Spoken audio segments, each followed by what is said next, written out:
Hi my people, welcome to our YouTube channel. Thank you so much for being part of this family. I want to take this opportunity to really appreciate you for stopping here to watch our content. So now let's talk about something very important, especially in the African family. So when I talk about African family, let me just give a context. African family, basically, we are talking about brothers and sisters, father and mother first. And then we do know that we have other large set of people like uncles, aunties, and some other people that you don't know exactly where to place them, but they are just part of the family relations. So they are just there.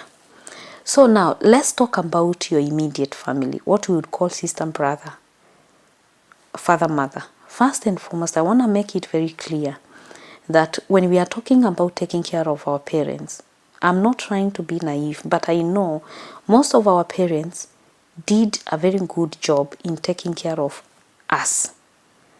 Most. I'm not saying all. Of course, some of them didn't. And we know some of them were not responsible enough. But a majority of them struggled so hard to give us a living and also some education somewhere.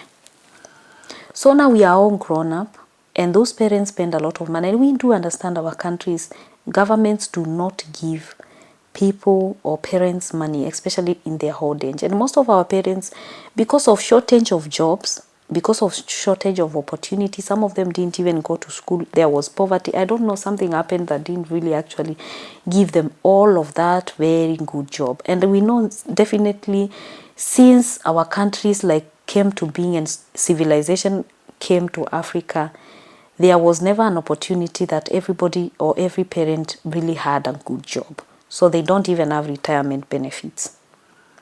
I do not mean that parents should extract money from their kids. No, they shouldn't.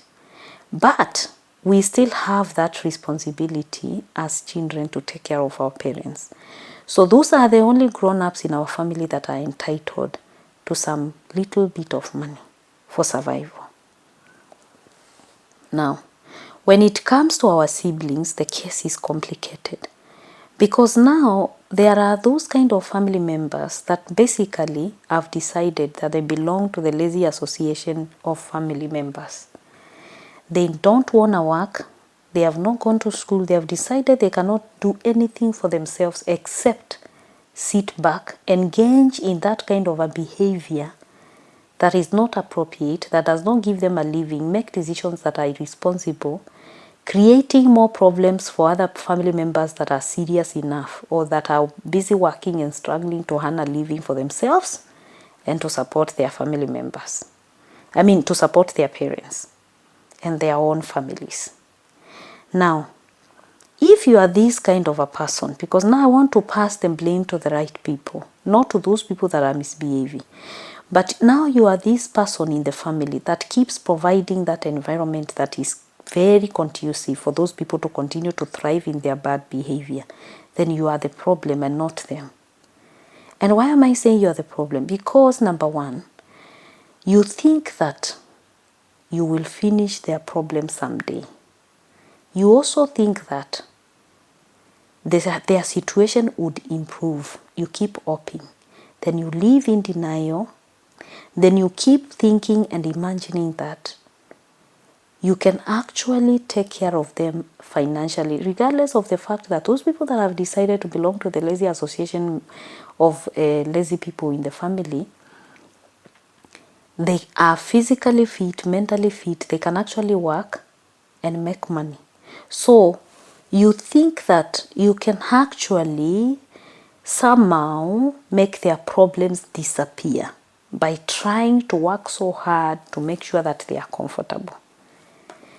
You do not really make sure that you confront their problems with the seriousness that it deserves, because you feel like you love them so much, and because of the way the sacredness, like family in Africa is very sacred. We are supposed to be brothers, we are supposed to be sisters. So you live in a dream world where you imagine and you think that you can actually protect them from any pain, regardless of the fact that they are fully grown and mature enough to decide they can actually take care of their own decisions. So when you don't give people, in short, an opportunity to go through a process. They don't get to learn, and they will never get to make enough money for themselves, for their own family, and they will never take their life seriously. Enablers, really, and this person that is enabling, they are always enduring, and they think that this endurance is seasonal, but it is not.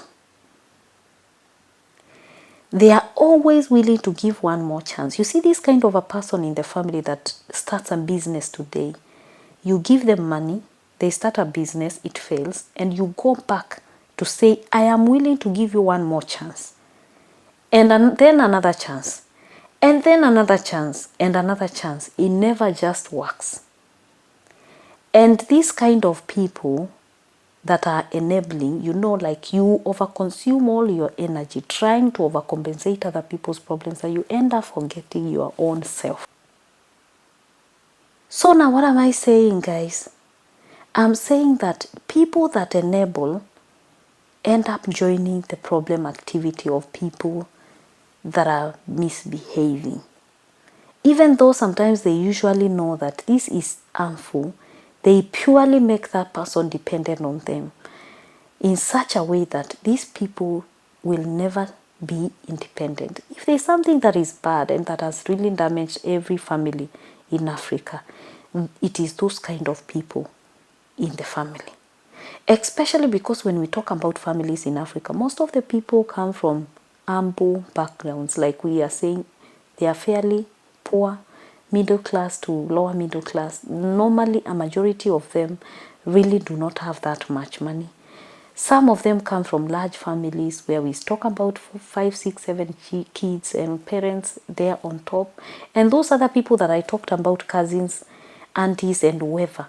So you find that it is so complicated that sometimes this person that is trying to enable others to be lazy will tend to control them and treat them like children in such a way that they really do not get an opportunity to be independent people. So why am I blaming this kind of a person that keeps enabling other people to continue misbehaving? Because most of the time they bottle up emotions and they assume that these people will definitely change someday, but it doesn't really happen that automatically. It is important, if you are that kind of a person, that you really keep a distance to allow people to grow and mature, and especially if they are adults, because decisions have to be made by people and they have to take responsibility and accountability of these decisions. This is something that we don't allow in our African families, because we are not taught that independence. We are taught to be dependent on each other, and that dependence is sacred. And that's why we find we have sisters and brothers that fully feel entitled to whatever probably you would say monies that you make, and whatever things that you do.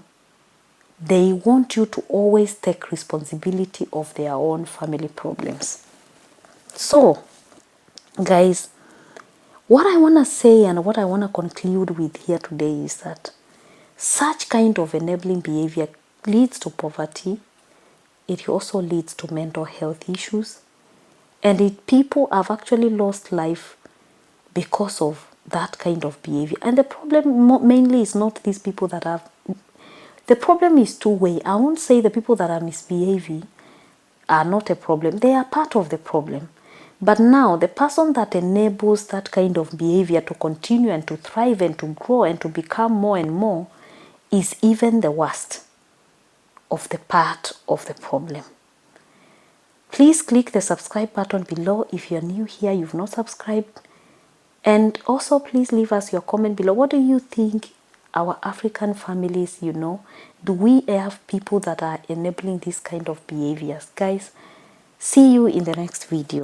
Bye bye.